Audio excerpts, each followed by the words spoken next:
Hello everyone. I hope you guys are doing great, whether it be night or day, wherever you are. And if you're new, hi, welcome to the channel. And realms, am I glad that you can join us today for another story that I wrote, which is a Thoma ex-listener. I recently re-listened to my previous posts and I realized I kind of sound depressing. I think my voice was a little too low around that time when I recorded it. I apologize for that. And yeah, moving on. As always, links for the music used in this video will be down below. And further announcements will be said after the video. I hope you guys enjoy.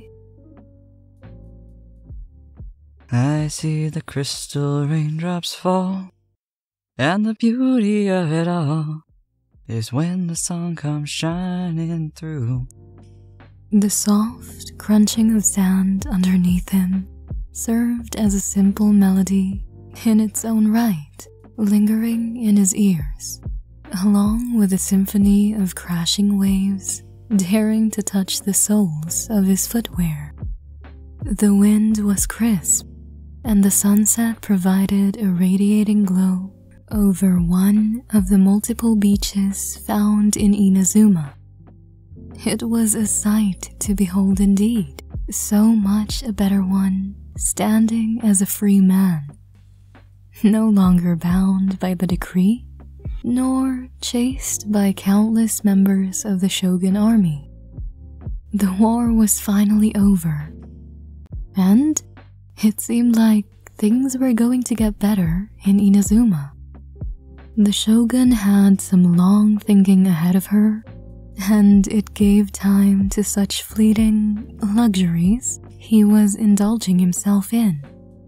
Truthfully, it wasn't one that people thought they'd come across for quite a while, succumbing to the fate that the Shogun and their own Archon had bestowed on them, along with the fear that their nation was known for. But this was not the primary thing that caught people's attention. After all, if that be the case, then merchants from all over Teyvat wouldn't have even dared set foot on Inazuman land in the first place. Now, would they? To make those rainbows in my mind, when I think of you sometime, I want to spend some time with you. Inazuma was quite the sight itself, filled with the beauty of overflowing culture and landscapes to back the claim. And now, people could enjoy that even more. And the primary person that he wanted to thank was... Nowhere to be seen. I wonder where the traveler could be. Thoma found himself muttering, quite unsure of your whereabouts as to the day. He was aware that you were still in one of the many islands of the said nation, but as to where exactly? It would have been nice to have afternoon tea, maybe back at the tea house, which, truth be told, was what he would have been doing around that time. Ayaka would usually accompany him, and albeit the instance is rare, he seemed to have found your presence with them something that just sat right with a picture. Although that had been quite some time ago, he couldn't sway his thoughts from, how did Ayaka term it again? His fondness? A shrill and yet unmistakable voice caught his attention, aside from the fact that the floating emergency food had muttered your name. Of course. His gaze drew a few feet ahead, seeing an expected and yet familiar figure gazing out as they splashed the grumbling individual with a smile. Well, while you're reminiscing, maybe we can add in how I first fished you out. Want me to throw you in the ocean real quick? You joked as Paimon was deciding if she ever stood a chance outrunning you, remembering how quick you acted when Thoma had been captured, and especially now that you resonated with Electro as well, she knew better than to even try, and just simply muttered a plea. Thoma couldn't help but smile at the sight, albeit sharing Paimon's probable thoughts. You turned your head to him unknowingly, surprised to see his lone figure standing there, watching as you were hugging your knees on the sand just out of the water's reach. Paimon sent a silent nod of gratitude for her unexpected savior, who resumed his pace towards the two of you. He smiled, silently assuming his position beside you as he took a seat as well. Hi. He said, unknowing how to start the conversation. Hi. You replied with a smile to an ever-welcomed face. Seeing me yet? So, how's freedom coming along?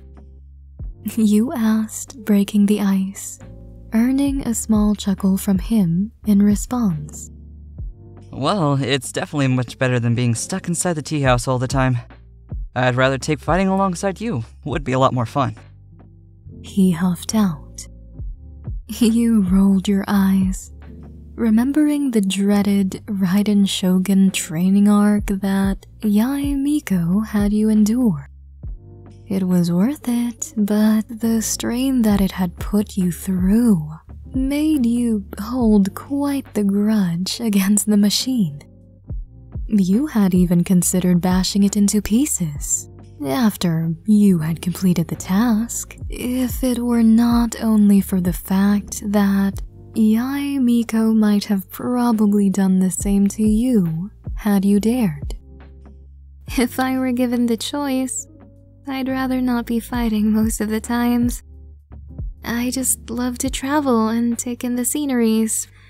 I'd rather have that than getting constantly dragged into a mess that I had no prior idea about. Don't get me wrong, I like to help people, but isn't this just so much better? You quipped. No one can blame you, as even he too preferred the pertained serene. It didn't go unnoticed, however, that your smile faltered slightly at the mere mention of such reminiscence. 3 nations, and countless people that you had been acquainted with, and yet not much sign of your sibling. Realms, the only individual who had even provided substantial information, was a stranger shrouded in mystery who asked 3 questions and for some spare change. Not to mention, for reasons unbeknownst to you still, and rather than explanations as a parting gift, the only thing you were left with were much more questions. Is something wrong? Thoma asked, turning his body towards you even more, as if to signify that he was genuinely there, a listening ear, and a shoulder if need be. I guess I'm just missing my twin a bit. We used to watch sunsets like these when we camp out. It was like a small piece of the journey that reminded us how far we've gotten, and how much further we can go as long as we were together, as long as we had each other. A smile was still painted across your features, but the twinge of underlying sadness was far too evident to just ignore. If Paimon had still been present had the statement been uttered, she would have done her best to steer your mind from it in an empathetic state. But she'd been off to dry herself moments prior, along with a quip of trying out the remaining stuff from the menu in one of the restaurants that you hadn't done so far. Thoma didn't know if it was your avoidance of the subject that led you to further sway from it, or rather, you'd just rather not bring a depressing thought at a picture-perfect scene was what led you to turn back to him. But you did so nonetheless. That reminds me. The first time I saw you, I had to do a double take. 'Cause you really resemble someone I know. And at first I thought you were related or you could be siblings, but I don't think they've ever mentioned anyone from Inazuma. You grinned, eyes filled with humor, as you thought of a certain Fatui. Oh, is he as fun to be around as I am? Thoma adjusted, earning a look from you. He's annoying, sure, but doesn't mean that he's not a good person. You retorted, playing with a nearby shell you found. Well, if I'm annoying enough for you to speak of me with someone else, then I might just take a shot at it. You chortled at this. He is someone I fought before as a Fatui, and he is a Harbinger too. I resemble a Harbinger? Thoma internally struggled whether to see this as a good thing or the contrary. And by how you speak of him, you seem to both hold a grudge and yet also speak kindly of him. It's complicated. You sighed out. On one hand, he's really a good person, especially when he talks about his family. He holds a lot of secrets, but if there's one thing that he can't hide between lies, that's that he really cares and hopes to protect those close to him, no matter the cost.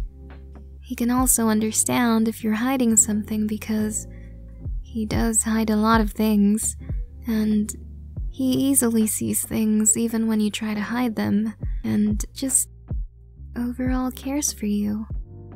Kind of how your friendship is with Ayaka. Thoma nods at this as he then took the seashell from you. Well, it seems like he's made quite the impression to be the one you're thinking of at such a pretty sight. One time I got to spend a whole day with his younger brother, who snuck in from Snezhnaya to Liyue. Good kid, can't get himself into trouble, but he meant well and he just missed his brother. You shivered, remembering the morbidly cute little pinky promise that Tusser bound you to. On another note, that fishy Fatui boy did try to drown me and the entirety of Liyue alongside it, so there's that. Truth be told, his earlier statement was half true. And in your case, albeit it was Child who was the center of your conversation, the only memories you reminisced in your head as of now was that of which Thoma shared with you. His constant smile around you, albeit the hardships, even joking around the tea house when he was in hiding. He was on the run, and yet he still made sure to ask how you were, especially in the short moments you got to see each other, back when the war was still commencing in full swing. He may look to not have a single care in the world, but in reality, he was a really assiduous person. That was another trait that both he and the fishy Fatui boy shared. They both easily conciliated you without even realizing. Ever since you set foot in Inazuma, Thoma had already been helping you out, save for first being the one to introduce you to the right people. His kindness was always overflowing that you couldn't help but also be fond of him yourself. Must be nice for Ayaka to always have him nearby her side. Listener, what were you thinking? What were you saying? Listener. You quickly averted your gaze, dropping it discreetly, yet not enough for Thoma not to question it. It might have just been the fact that he had not seen proper sun rays for quite some time now. That this much exposure had him heating up. But even though that wouldn't be enough of an excuse for him to reason out the thrumming in his chest as he sat next to you, Ayaka was right. He was fond of you, and he needn't admit it, as it was far too obvious to even the densest of people. He admired you. He was amazed that, even with all these constant thoughts, your resolve remained infrangible. Aside from that, people serried around you, not merely because you were as strong as your preceding reputation, but because you find ways to take them into account. And most of the time, you do it in your own accord. It was also a fact that he had to face the given fact that his heart thrummed for another reason as well. And an undesirable one at that. The more you spoke of this Fatui, the more that he felt a sting, maybe. You felt a drop of weight on your shoulder as the man then looked up at you, consistently keeping his cheek in contact with your skin. I'd like to meet him someday. The word slipped out of his mouth before he could even comprehend it. You found the sight adorable as he tried to mask his surprise of himself with a grin. Oh. Well, I don't really know where he is, aside from the one time that we spar each week. A date? He lifts himself back up to look at you with concern, and you quickly swat your hands at the misconception.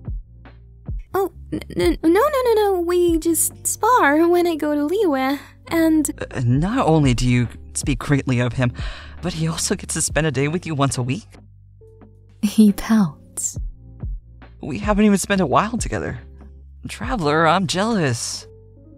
The quip left you flabbergasted, and you were thankful for the amber hue of the sun, masking the reddening shade that your face was also taking on.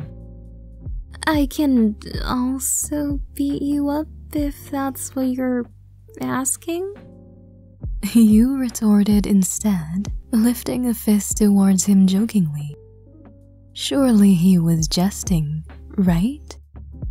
Unfortunately, your strained muscles jolted from the sudden movement and cried in retaliation, sending a sharp pain through you. Before you could even hide it, a wince escaped your mouth, and Thoma instinctively reached towards you. His face softened at the realization, but it didn't mean that he wasn't one to act either. Okay, traveler, turn around. He said.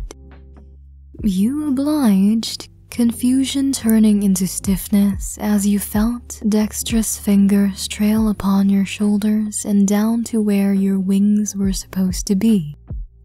He gently applied pressure, enough to relieve you of the strain, as you heard his voice speak once more. It was gentle, just like his touch, making sure he wasn't going to bring you any discomfort. And it didn't take too long before you melted right into it.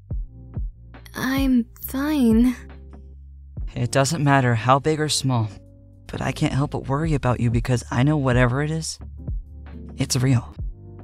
He said, words letting his held-back thoughts slip past him more and more.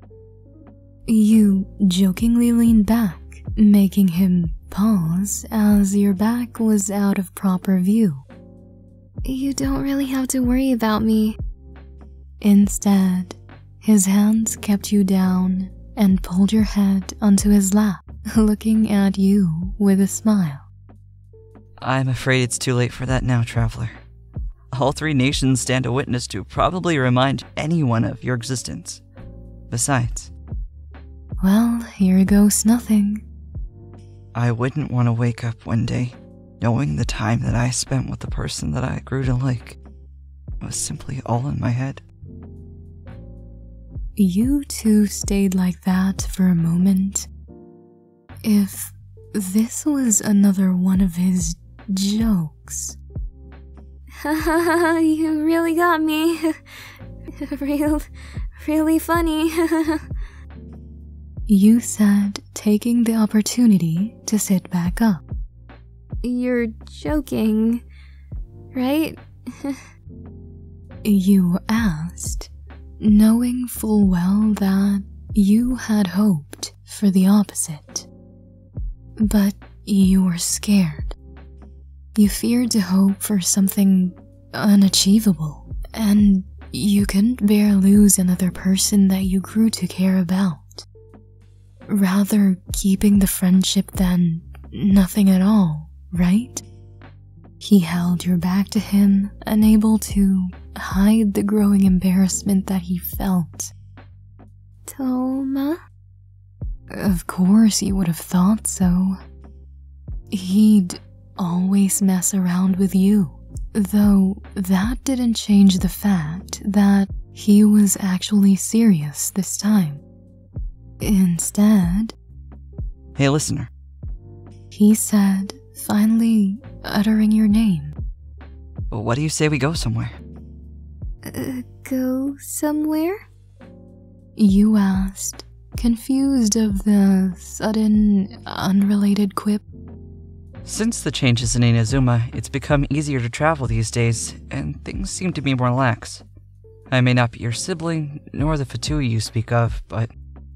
He paused, choosing his words ever so carefully as to let you understand his seriousness. I am someone who likes being by your side. Beto's ship leaves in a week too. What do you say? Each time you repeated his name, his resolve broke. And yet, each time, something in him still urged him to speak. Hey, think of it this way. As someone in my line of work, then it's really beneficial to make more connections, right? Thoma. And hey, maybe I also get to meet the Fatui you were... Oh, Arkin's sake. You sputtered a sigh, turning to face him. He was red as ever, and this was the first time that you had seen him this embarrassed. Luckily for him, he was not the only one. We can always travel anytime in the future. Thoma calmed, seeing the mirrored flush on your face. Hey, there was another reason why my twin and I love to watch the sunset and rise together. You took his hand off your shoulder and simply turned your back once more, leaning into him and keeping his fingers intertwined with yours. Because it was pretty? No, because we grew to realize that as long as the people we care about and us are in the same world, we're probably looking at the same thing. Kind of makes us feel connected with them, you know? So we like to watch it with the people we care about. Would you like to enjoy this with me too? Thoma looked down to see you looking at him with a smile. He smiled back bashfully and took that as his cue to wrap his arms around you, acknowledging both of your underlying confessions, lifting your interlocked fingers to his lips as he kissed the back of your hand. Now, will you stop talking about the Fatui? Are you jealous? Hey, of course I am. His name is Child, by the way. And I'm Thoma. The only child I'll care about wouldn't be here for a few good years. A good few, but oh, Arkin's sake, you two are insufferable. No, don't stand up now. Stay here with me. Duh, try me one more. Can we enjoy more like this in the future too? I'll be content with anything as long as it's just the two of us. You used to watch sunsets like this. Yes. I am practically kissing it. Please, box, stay. My interface wants to commit unaliveness right now. Please don't. It's gonna fall down right in the middle of like a perfect take. I know it. And then I will cry, and then I will break my booth. Who snuck in? Oh yeah. Yes, good. Lest I want my frozens. My frozens? I mean my fingers. Whoops. That's recorded. I need to. Oh, again. Oh no. Huh? Oh, that is a wrong line. Okay. Hi. Well, Along with a quip of trying I'd rather take fighting alongside you. Would have been It was also that was too high pitched. 12:06 a.m. and I am looking for pancakes. I want pancakes. Oh no, that was me just kind of smacking myself awake. Well, I mean, more awake. I am awake. I'm awake. I promise. This is getting recorded. Oh, okay. Too high pitched. It's definitely better than being. Well, definitely much better. Much. Well, it's definitely much better. Wait, I did it right. Wait, that was more like a demanding. Oh, whoops. Tell me now. Well, if I'm annoying enough for you to speak of me with someone else, it's gonna be like 15 minutes of me giggling on this thing. Oh no. With someone else. Of someone else. Thank you for reminding me of that every time. I'm sorry you have to remind me of that every time. I heard you laugh. Why are these so simple of lines driving me crazy? Well, I resemble a harbinger? I resemble a harbinger? Oh, stop squeaking. And by how you speak it. Now I'm just gonna swallow the word how. How? That one Irish. And by how you speak it of him. I'm dead. We can start wherever else you want. Oh wait, I forgot to start the recording again. Do you want me to start from the ceiling?